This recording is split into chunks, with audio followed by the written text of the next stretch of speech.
Welcome to mom and daughters cooking and beauty channel. কেমন আছেন সবাই? আশা করছি সবাই খুব ভালো আছেন। আজকে ইফতারির দুটো স্পেশাল টেস্টি আর হেলদি রেসিপি নিয়ে চলে এসেছি, যেটা কিন্তু খেতেও খুব ভালো লাগে আর খুবই হেলদি ওয়েতে তৈরি করা হয়েছে। প্রথম এই ফটোটা হচ্ছে ভেজিটেবল চপের, যেটা খুবই হেলদি ওয়েতে তৈরি করা হয়েছে আর খেতেও খুবই সুস্বাদু হয়েছিল।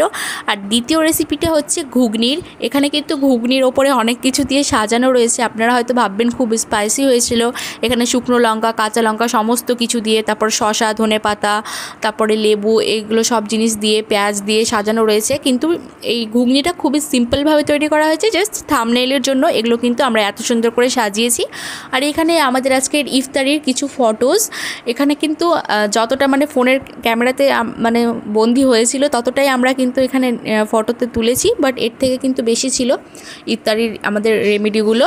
আর এখানে আমরা নিয়ে নিয়েছি, রেসিপি, অ্যাকচুয়ালি বিউটি আর কুকিং দুটো একসাথে করছি, তো কোনটা রেমেডি কোনটা রেসিপি মাঝে মধ্যে গুলিয়ে যাচ্ছি। তো এখানে আমরা নিয়ে নিয়েছি বিট, নিয়েছি গাজর, কলা, আলু। আর এখানে প্রেশার কুকারের মধ্যে আমরা 1 বাটি পরিমাণ জল কিন্তু দিয়ে দিলাম, আপনারা যেটা হয়তো দেখতে পেলেন। আর এখানে আমরা বিট, গাজর, কলা, আলু এগুলো সুন্দর করে ধুয়ে কেটে আবারও পুনরায় এটা খুব সুন্দর করে ধুয়ে নেওয়া হয়েছে। বিট, গাজর এগুলোকে দেখে মনে হচ্ছিল যে এগুলো বেশ কিছুদিনের পুরনো, বাট পুরনো নয়, এগুলো ফ্রিজে রাখা ছিল বেশ কিছুদিন ধরেই, বাট এগুলো একদম ঠিকঠাক আছে। আর এখানে আমরা নিয়েছি চিনে বাদাম, নিয়েছি এখানে কুচনো আদা, মানে আদাগুলো একদম ছোট ছোট কুচি কুচি করে কাটা হয়েছে। এখানে নিয়েছি ধনেপাতা, নিয়েছি পাঁচফোড়ন, আর এখানে নিয়েছি শুকনো লঙ্কা। এবার কিন্তু আমরা এই বিট, গাজর, কলা, আলু এগুলো সব এই প্রেশার কুকারের মধ্যে কিন্তু দিয়ে দেব। এগুলো কিন্তু আমরা সিদ্ধ করে নেব ভালো মতো।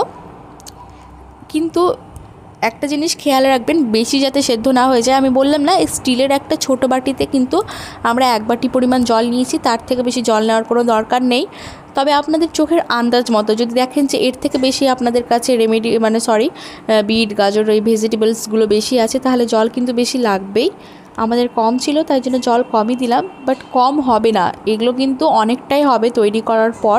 এবার প্রেশার কুকারের ঢাকনা দিয়ে দিলাম, মিডিয়াম আঁচে রেখে জাস্ট একটা সিটি অবধি ওয়েট করব। একটা সিটি দিলে পারে কিন্তু গ্যাসের ফ্লেমটা একেবারে অফ করে দেবেন। তো এবার গ্যাসের ফ্লেমটা না, মানে অফ করে দেবেন আর কি। হ্যাঁ, এবার কিন্তু আমরা চিনে বাদামটা কিন্তু একদম শুকনো কড়াই ভেজে নিলাম। তারপরে এবার ভেজে নেব আমরা যেই শুকনো লঙ্কা ছিল আর পাঁচফোড়ন ছিল, সেগুলো কিন্তু আমরা সুন্দর করে ভেজে নেব। মনে রাখবেন শুকনো কড়াইয়ে কিন্তু ভাজবেন, মিডিয়াম ফ্লেমে একদম শুকনো কড়াইয়ে এগুলো কিন্তু ভেজে নেবেন, তেলে ভাজার কোনো দরকার নেই। এবার এগুলো ঠান্ডা হয়ে গেলে আমরা মিক্সিতে দিয়ে কিন্তু এগুলো কিন্তু ব্লেন্ড করে নেব। এবার এইদিকে দেখুন মশলাগুলো ভাজতে ভাজতে একটা সিটি দেওয়া কমপ্লিট, আর আমাদের কিন্তু এই যে ভেজিটেবলসগুলো সুন্দরভাবে কিন্তু সেদ্ধ হয়ে গেছে। হাত দিয়ে দেখাতে পারছি না কারণ এগুলো অনেকটাই গরম হয়েছে। আর এই যে দেখুন শুকনো লঙ্কা, পাঁচফোড়ন এগুলো কিন্তু সুন্দরভাবে মিক্সিতে ব্লেন্ড করে নেওয়া হয়েছে। যে ভেজিটেবলগুলো ছিল সেগুলো কিন্তু চামচের সাহায্যে সুন্দর করে ম্যাশড করে নেব।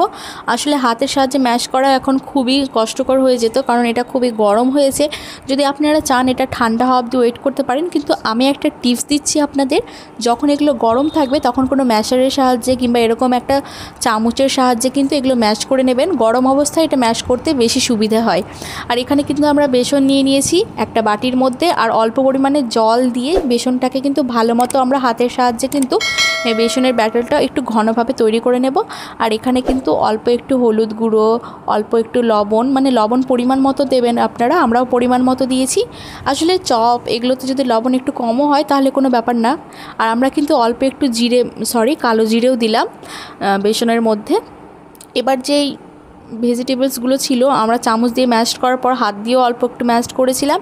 তারপরে ওখানে লবণ, তারপরে যেই চিনে বাদাম ছিল, কুচনো আদা ছিল, তারপরে পাঁচফোড়ন, শুকনো লঙ্কার গুঁড়োটা ছিল, মানে মিক্সিতে যেটা ব্লেন্ড করা হয়েছিল সেগুলো কিন্তু এর মধ্যে আমরা দিয়ে দিলাম। আর অল্প পরিমাণে কিন্তু জিরে গুঁড়ো আমরা এর মধ্যে এখন অ্যাড করে দিলাম। এবার এগুলো হাতের সাহায্যে খুবই সুন্দরভাবে কিন্তু মিক্স করে নেব। বন্ধুরা, এটা কিন্তু এভাবে তৈরি করার পরও যদি অনেকে মনে করেন যে এটা একদম সবজির মতো করে খাবেন, তবুও বলছে এটা খেতে ভালো লাগে।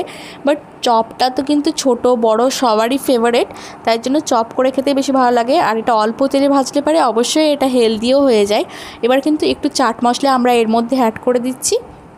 চাট মশলাটা অপশনাল, যদি না থাকে তাহলে আপনারা নাও ব্যবহার করতে পারেন।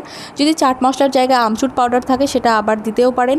তো বন্ধুরা আবার আমি ফ্ল্যাশব্যাকে চলে এলাম। আপনাদের হয়তো বুঝতে অসুবিধা হয়েছিল যে জিরে গুঁড়ো দিয়েছি কি দিইনি, তো তাই জন্য দেখালাম যে সরি, জিরে গুঁড়ো না, কালো জিরে গুঁড়ো কিন্তু আমরা এর মধ্যে অ্যাড করেছিলাম, মানে বেসনের মধ্যে। এবার দেখুন পাশে একটা থালা আছে, সেখানে আমরা অল্প পরিমাণে পোস্ত আর অল্প পরিমাণে কিন্তু সুজি দিয়ে রেখে দিলাম।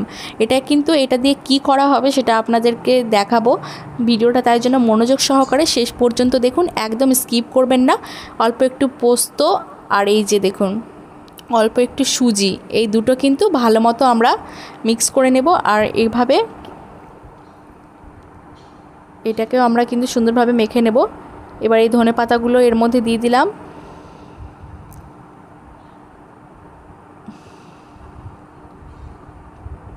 বন্ধুরা সুজি আর পোস্তটা যে আমরা দিয়েছি থালাতে সেটা আবার দেখানো হলো, কারণ তখন হয়তো আপনারা বুঝতে পারেননি, আমার বলাটা একটু দেরি হয়ে গিয়েছিল, তাই জন্য। এবার দেখুন মা এভাবে তৈরি করছিল আর আমি একটু হাত দিয়ে অল্প একটু নিয়ে নিয়েছিলাম। তো যাই হোক, ওটা তৈরি করার পর্ব শেষ। এবার হাতের মধ্যে একটু তেল মেখে নিয়ে এই যে এই ব্যাটারগুলো তৈরি করা হবে।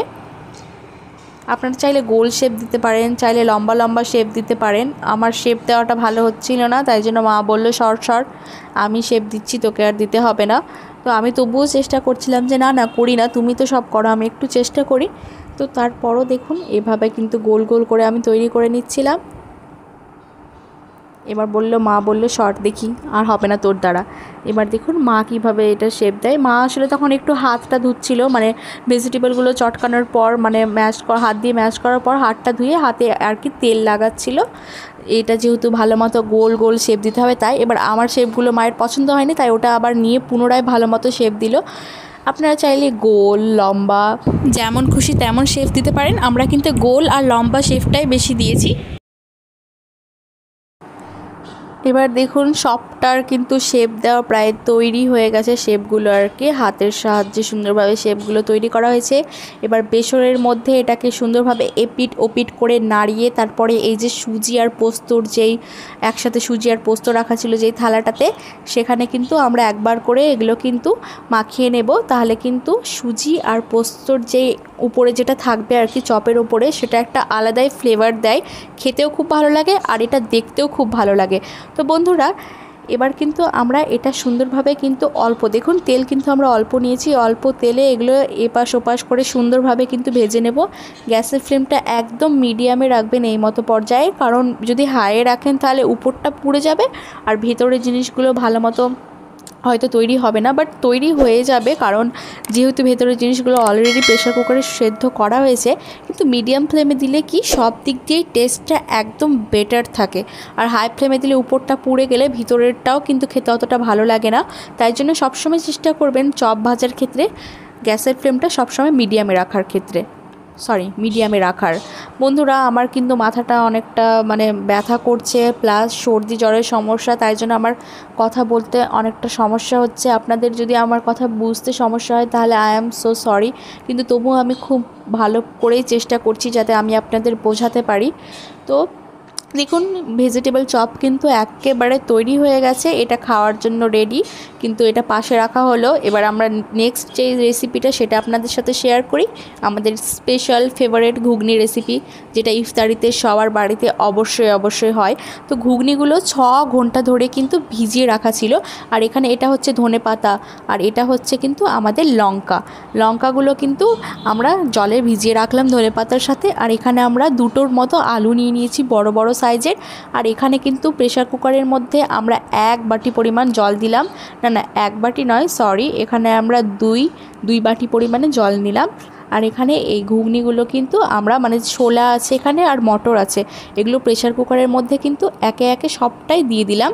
জলটা ঝরিয়ে কিন্তু দেওয়া হয়েছে, আবার এক্সট্রা যে জলটা আছে তার সাথে দিয়ে দেবেন না, সবসময় জলটা খেয়াল রাখবেন যে জল যাতে অল্প থাকে। এবার যেই 2টো আলু ছিল সুন্দর করে কেটে রাখা সেগুলো দিয়ে দিলাম, তারপরে হলুদ গুঁড়ো লবণ, এবার আমরা 1 চামচ পরিমাণে কিন্তু ধনে গুঁড়ো এর মধ্যে দিয়ে দিলাম। এবার একটা খুন্তির সাহায্যে সুন্দর করে এগুলো কিন্তু একবার নেড়ে নেওয়া হলো। এবার কিন্তু প্রেসার কুকারের ঢাকনাটা দিয়ে দেওয়া হলো। এবার প্রেসার কুকারের ঢাকনা দেওয়ার পরে মিডিয়াম ফ্লেমে এটাতেও আমরা কিন্তু একটা সিটি অবধি ওয়েট করেছি। একটা সিটি হওয়ার পরে দেখুন এটা কিন্তু আমরা খুলে নিয়েছি, আর এগুলো কিন্তু ভালো মতো কিন্তু সেদ্ধ হয়ে গেছে, আপনারা হয়তো দেখেও বুঝতে পারছেন। এই যে দেখুন কত সুন্দর এটা সেদ্ধ হয়ে গেছে। মা এটা হাতে নিয়ে একদম ছোলাটা আঙুলের সাহায্যে ম্যাশ করে দেখলো, এটা কিন্তু খুব সুন্দরভাবে একটু জাস্ট টিপলে পারেই জাস্ট এটা গলে যাচ্ছে, মানে একদম গলে যাচ্ছে না, মানে সেদ্ধ ঠিকঠাক হয়ে গেছে সেটা বোঝা যাচ্ছে। এবার একটা হাঁড়ির মধ্যে আমরা কিছুটা সর্ষের তেল নিলাম আর কয়েকটা শুকনো লঙ্কা নিয়ে এটা ভেজে কিন্তু উঠিয়ে নিলাম। এটা কিন্তু আমরা এর মধ্যে অ্যাড করব না ঘুগনির মধ্যে। এবারে সবার আগে পেঁয়াজ দেওয়া হয়েছিল, পেঁয়াজগুলো সুন্দর হয়ে লাল লাল করে ভাজার পরে আদা রসুন বাটা কিন্তু সুন্দর করে দিয়ে এবার এখানে কিন্তু আমরা সেদ্ধ আলু অ্যাড করে দিলাম। আলুগুলো কিন্তু সুন্দরভাবে আমরা এই খুন্তির সাহায্যে অল্প অল্প করে ভেঙে ভেঙে নেব, আর এগুলোও কিন্তু একসাথে ভালো মতো আমরা ভেজে নেব।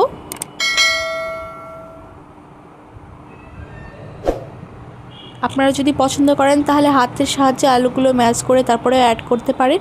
এবার দেখুন আলুগুলো কিন্তু সুন্দরভাবে ভাজা হয়ে গেছিলো, তারপরে আমরা একটু শুকনো লঙ্কা গুঁড়ো দিয়ে দিলাম অল্প পরিমাণে। এবার কিন্তু দেখুন আলুগুলো তারপরে এখানে যে লঙ্কার গুঁড়োগুলো ছিল সেগুলো দিয়ে কিন্তু আমরা ভালো মতো নেড়ে নিলাম। এবার শেষের বেলা একটু কিন্তু জিরে গুঁড়ো দিয়ে দিলাম অল্প পরিমাণে, আর জিরে গুঁড়ো দেওয়ার পরও এগুলো সুন্দরভাবে কিন্তু একসাথে আমরা মিক্স করে নিচ্ছি খুন্তির সাহায্যে, একটা আলাদা চামচ এবার আমরা নিলাম। এবার এটা কিন্তু শেষের দিকে প্রায় আমাদের রেসিপিটা। এবার এই যে ঘুগনিগুলো ছিল তার সাথে ঘুগনির যে জলটা ছিল সেটাও কিন্তু আমরা কিন্তু দিয়ে দিলাম। এবার কিন্তু এগুলো কিন্তু হয়ে যাবে একটু পরই, আর এবার আমাদের মনে হচ্ছিল যে আরও একটু জল লাগবে তাই দিলাম। আপনারা যদি পছন্দ করেন যে বেশি ঝোলঝোলে খাবেন তাহলে পারে জলটা বেশি দিতেই পারেন, বাট সবসময় খেয়াল রাখবেন জল বেশি দিলে মশলার পরিমাণটাও কিন্তু বাড়াতে হবে। এবার দেখুন এটা ফুটতে শুরু করেছে, আর এর মধ্যে আমরা কিন্তু ধনেপাতা কুচনোগুলো দিয়ে দিলাম। এই ধনেপাতাগুলো হচ্ছে আমাদের বাড়ির মানে ধনেপাতা, ছাদে এগুলো আছে আর কি, এগুলো হচ্ছে বিদেশি ধনেপাতা। এবার কিন্তু এটা ধনেপাতা যেহেতু দেওয়া হয়ে গিয়েছে বুঝতে পারছেন একদম শেষ পর্যায়ে আমাদের রান্না। একদম মিডিয়াম ফ্লেমে রেখে এটা কিছুক্ষণ রাখার পর আমরা কিন্তু একেবারে গ্যাসটা অফ করে দেব। তার আগে এটা সুন্দরভাবে আরও একবার নাড়াচাড়া করা হচ্ছে। নাড়াচাড়া কিন্তু করতেই থাকতে হবে, দেখবেন যাতে তলাতে না লেগে যায়। করতেই থাকতে হবে তার কোনো মানে নেই, মানে বেশি নাড়াচাড়া করলে আবার যদি গলে যায় সেটাও খেয়াল রাখবেন। তো বন্ধুরা তৈরি হয়ে গেল আমাদের স্পেশাল ঘুগনি। এই ঘুগনিটা কিন্তু খুব সুন্দরভাবে কিন্তু দেখলেন আপনারা যে আমরা কতটা অল্প পরিমাণে মশলা ইউজ করেছি, এই জন্যই বলেছিলাম যে হেলদি ওয়েতেই সবগুলো জিনিস আমরা রান্না করেছি। তো এই যে দেখুন শুকনো লঙ্কাগুলো বলেছিলাম না যে আমরা অ্যাড করব না, বাট এই যে থাম্বনেইলে যেহেতু এইভাবে সুন্দরভাবে সাজিয়ে দিলে পারে যেহেতু ভালো লাগবে তাই জন্য এই শুকনো লঙ্কাগুলো তখন ভাজা হয়েছিল। তো বন্ধুরা ভিডিওটা কেমন লাগলো অবশ্যই কমেন্টে জানাবেন, আর আমার চ্যানেলটা সাবস্ক্রাইব করতে ভুলবেন না। সবাই ভালো থাকবেন, সুস্থ থাকবেন।